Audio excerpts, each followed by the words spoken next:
Good afternoon, and thank you for joining us for the daily briefing on our fight against coronavirus. I'm joined today by Dr. Yvonne Doyle, who is the Medical Director of Public Health England. Before Yvonne provides an update on the latest data from our COBRA coronavirus fact file, I'd like to update you on the steps that we are taking to defeat this pandemic. Our step-by-step action plan is aiming to slow the spread of the virus so fewer people need hospital treatment at any one time, protecting the ability of the NHS to cope. Throughout our response to coronavirus, we have been following the scientific and medical advice. We have been deliberate in our actions, taking the right steps at the right time. We're also taking unprecedented action to increase NHS capacity by dramatically expanding the number of beds, key staff and life-saving equipment on the front line, provide the care when people need it most. The daily figures show that a total of 152,979 people in the UK have now been tested for coronavirus. Of those, 29,474 have tested positive. The number of people admitted to hospital in England with coronavirus symptoms is now 10,767, whilst 3,915 of those are in London and 1,918 in the Midlands. Of those hospitalised in the UK, sadly, 2,352 have died. This is an increase of 563 fatalities since yesterday. The youngest of them was just 13 years old. All our thoughts and prayers are with the families and loved ones of those who have lost their lives. This is more tragic evidence that this virus does not discriminate. The coronavirus pandemic is the biggest threat our country has faced in decades, and we're not alone. All over the world, we are seeing the devastating impact of this invisible killer. We recognise the extreme disruption the necessary actions we are asking people to take are having on their lives, their businesses, jobs, and the nation's economy. And I want to thank everyone across our whole country for the huge effort that is being made collectively in tackling the COVID-19 pandemic. To the frontline workers treating and caring for patients, the people delivering supplies to their neighbours, and the millions staying at home, thank you. You are protecting the NHS and saving lives. And I want to thank businesses too. Through your support for your workers and your communities, and through your willingness to support our health service, you are making a real difference. Whether it's INEOS building a new hand sanitizer plant near Middlesbrough in just 10 days, or UCL engineers working with Mercedes Formula One to build new continuous positive airway pressure machines which help patients to breathe more easily, or broadband providers giving their customers unlimited data to stay connected, or indeed London's Excel Centre being converted into the NHS Nightingale Hospital with space for 4,000 patients. These are just a few of the examples of businesses from across our great nation supporting life-saving work. There are also thousands of businesses, large and small, which have worked with staff to ensure that they are supported in the days and weeks ahead. Whether that is through ensuring PHE guidelines are followed on site, implementing furlough schemes, carrying over annual leave, or providing the means to work from home. I want to convey my heartfelt thanks to all of those businesses up and down the country which are working to keep our economy going, so that when this crisis passes, and it will, we are ready to bounce back. Our businesses are doing all they can to support our people, and I want to make it clear that government, in turn, will do all it can to support our businesses. We have already taken unprecedented action to support businesses, safeguard jobs and protect the economy. From today, businesses will start benefiting from £22 billion in the form of business rates relief and grants of up to £25,000, which are being paid into the bank accounts of the smallest high street firms. On Saturday, I said that we had provided funds to councils in England for grants to small businesses. As of today, these local authorities have received more than £12 billion. This afternoon, I held a call with hundreds of local authorities across England and made clear that this money must reach businesses as quickly as possible. And I know that businesses across England have already started to receive these grants. We know high street banks are working really hard to support the UK through this period, including through mortgage holidays and increased credit facilities. Loans for businesses are also being issued through the COVID Business Interruption Loan Scheme since it came into operation last week.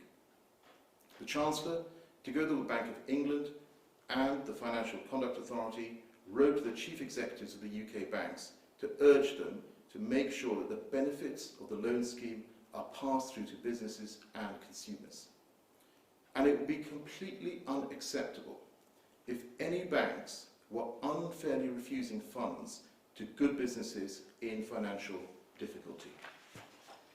Just as the taxpayer stepped in to help the banks back in 2008, we will work with the banks to do everything they can to repay that favour and support the businesses and people of the United Kingdom in their time of need. Of course, this is a brand new scheme, and as with all new schemes, it will not be perfect from the outset. We are listening all the time, and in response to concerns that we've heard from businesses, we are looking at ways in which we can ensure they get the support they need. The Chancellor will be saying more on this in the coming days. It is crucial that when we overcome this crisis, as in time we will, that businesses are in a good position to move forward. Times are tough, and we have harder times ahead of us. But I know that together we will pull through. Yvonne. Thank you, Secretary of State. I would like to present you with some slides just to give you an update on what is happening across the country and also with the health system. Could I have slide 1, please? And this shows a slightly concerning trend because we have seen an uptick in motor vehicle traffic. So the message here really is people do need to stay at home, and most are doing the right thing, as you can see from the rapid decline in public transport use. So everyone needs to do that. The message here is we need to save lives and protect the NHS, so please stay at home. Could I have slide 2, please? This shows the number of new UK cases as of today. It is slightly concerning. It's still too early to say whether the plateau of hospital admissions has ended, but we've now seen 3 days of increases in a row. And again, we need to protect the NHS. And the best way to do that is to stay at home, to avoid catching the disease yourself, and obviously avoid giving it to anyone else. That is the way the NHS can continue to protect us. Could I have slide 3, please? This slide shows the England hospital admissions. I think a lot of reporting has been about London, and you can see why on this slide, and that's where coronavirus is most advanced. But the chart shows that the threat is everywhere. We need to protect the NHS everywhere, and the Midlands now is obviously a concern as well. And slide 4, please. And this is what it's all about. It is about saving lives. This slide shows the global death comparisons. We need to save lives. As things stand, it has not been as severe here as in France, and we're just tucked in under the USA, and obviously Italy on a different trajectory, and Spain and the United States, as we said. But there is no reason to be complacent. Stay at home, protect the NHS, save lives. Thank you. Thank you, Yvonne. I think we'll now move to the Q&A. The first question is from the BBC, Laura Koonsberg. Laura. Thank you very much, Secretary of State. The peak of this disease seems to be coming earlier than the government expected, but you are missing the testing targets. There's a huge amount of evidence of staff not having the equipment they desperately need. There are not enough ventilators. Do you accept now that the approach and the response from government has just been too slow? Laura, thank you very much for that question. Can I just make it absolutely clear, and the Prime Minister has been very clear about this as well, is that increasing testing capacity is absolutely the government's top priority. We're now at 10,000 tests a day. We're rolling out additional networks of labs and testing sites, and in terms of PHE, over the last 2 weeks, 390 million products have been distributed. And of course, we will continue to do more and work to make sure that PHE is available. As you know, there is a hotline which is available, 24-hour hotline for NHS staff as well. But Yvonne, if you wanted to comment on this, please. Thank you, Secretary of State. So Laura, there is positive news about this. We committed, the NHS and PHE committed to make 10,000 tests a day available. We have met that target by the end of March, early April, and we have some more capacity. And our commitment is actually to go to 25,000 tests a day, and we are confident with our industry partners that we will achieve that. So that means patients are getting the tests they need, but there is also some spare capacity in that for testing the most urgent healthcare workers. And alongside that, as Secretary of State has said, there is a second strand, a front opening, and as already testing a couple of thousand healthcare workers in an order of priority. So we are definitely increasing our testing capacity. Thank you, Laura. Next question is from Sky. Beth Rigby. Beth. Thank you. A question first for Yvonne Doyle. Can you give us the number and proportion of frontline NHS staff who've been tested for coronavirus? You said 2,000, but is that out of 500,000 frontline NHS workers, and how are you intending to scale that up? And if I may, to the Secretary of State, the Prime Minister said nearly 2 weeks ago he wanted to get to 250,000 tests a day. That was the virus and antibody test. Latest daily figure is 10,412 tests. Why is it taking so long for reality to match the rhetoric? And will you give a clear time frame as to when you will deliver on the Prime Minister's promise? Thank you. Well, Yvonne, can I ask you to take that first? Thank you, Secretary of State. So, Beth, the number of tests undertaken in the NHS Public Health England combined testing capacity is just increasing at the moment.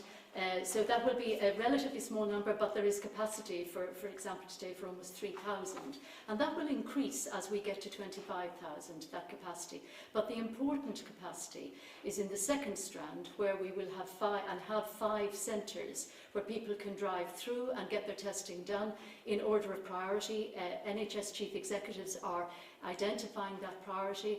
And the intention here is to get from thousands to hundreds of thousands within the coming weeks. So we are very committed to our NHS frontline staff. Thank you. Yvonne, thank you for that. And I think, Beth, Yvonne has explained the details in terms of ramping up testing. You made particular reference to the antibody test. And what I can say on that is, of course, we are urgently evaluating that test, and it is an absolute priority. And of course, this is about making sure that people who have the test can find out whether they've had the virus and are now immune to it.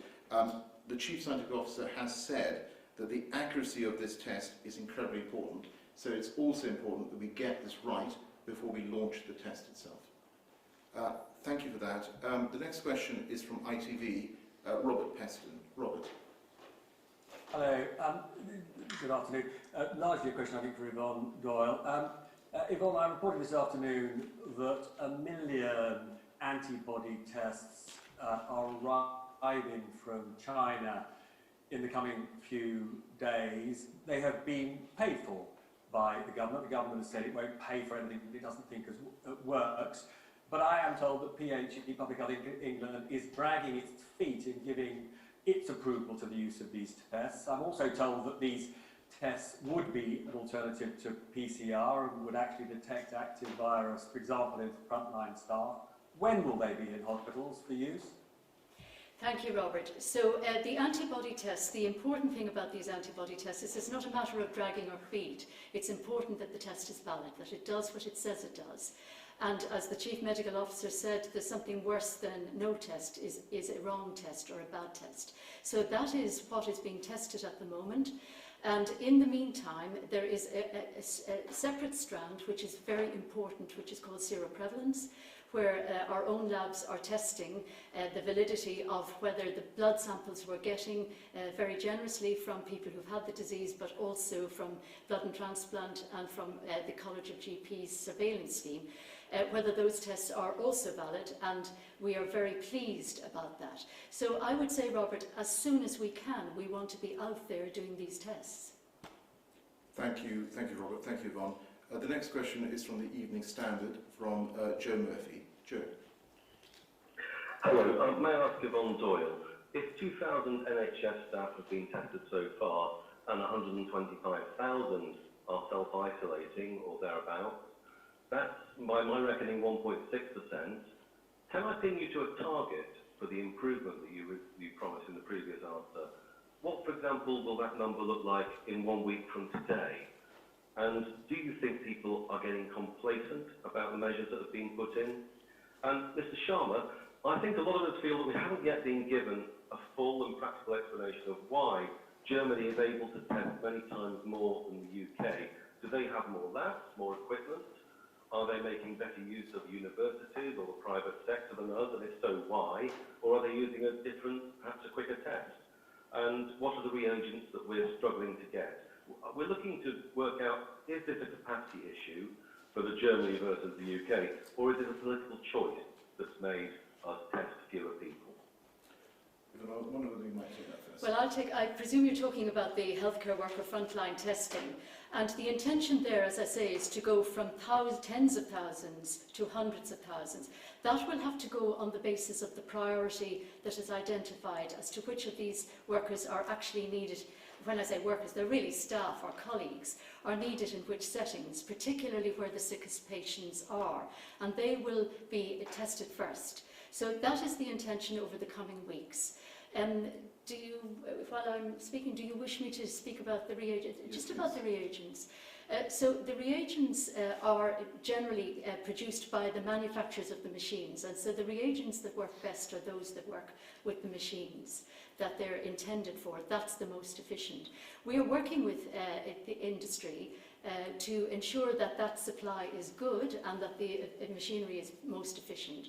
But as the head of the industry has said, there is a global market in this, but they are committed to working with the UK government and with us to ensure that we get those tests through as quickly. And there is complementary work going on to ensure that we can supplement that if needed, and that is very exciting for the future. Joe, I think you asked, you made reference to Germany.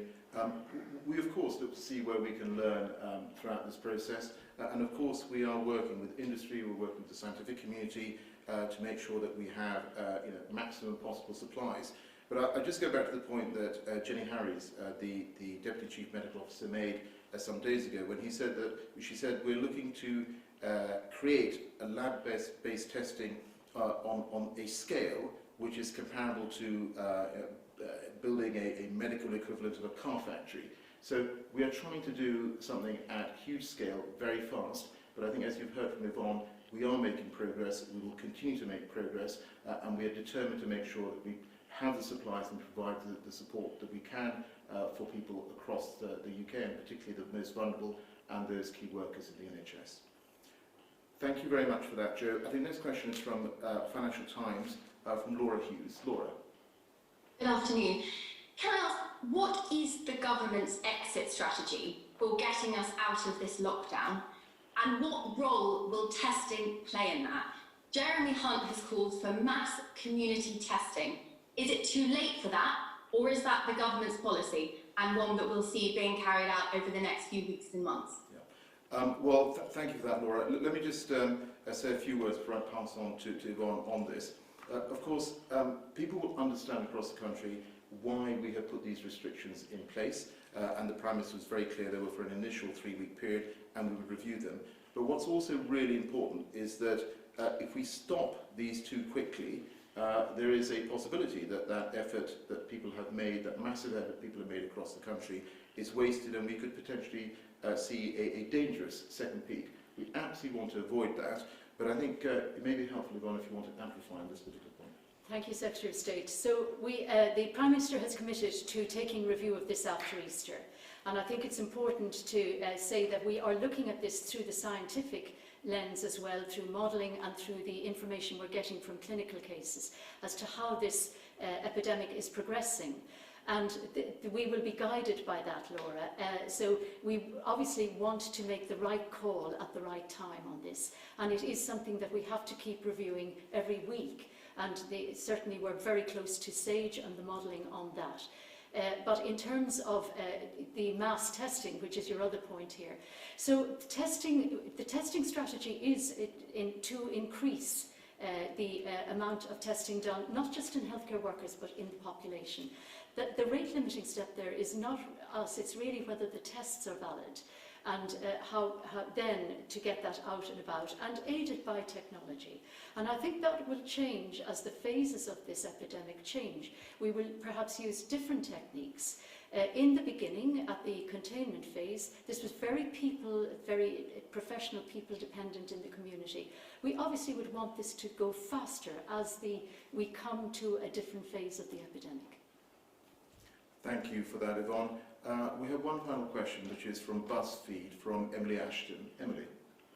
Hi, this is a question for both of you, I think.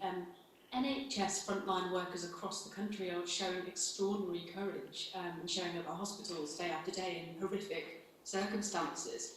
You may have seen today a joint statement from trade unions saying the lack of personal protective equipment has become a crisis within a crisis. Workers are being put at unnecessary risk. They're also going into work not knowing whether they have been infected by this virus or not, and many wondering why we weren't preparing for testing much earlier. The government keeps offering them warm words, and we've heard more of those this evening, but do you accept that you are putting those workers into a dangerous situation and really need to act urgently to keep them safe? Emily, thank you for that. You're absolutely right. I mean, I pay tribute to the amazing work that NHS staff in the front line across the whole of the NHS and indeed across the public service are doing at this time to support us and to support the population. Specifically on the point of PPE, I think, as I said in response to an earlier question, over the past 2 weeks we have delivered over 390 million PPE products.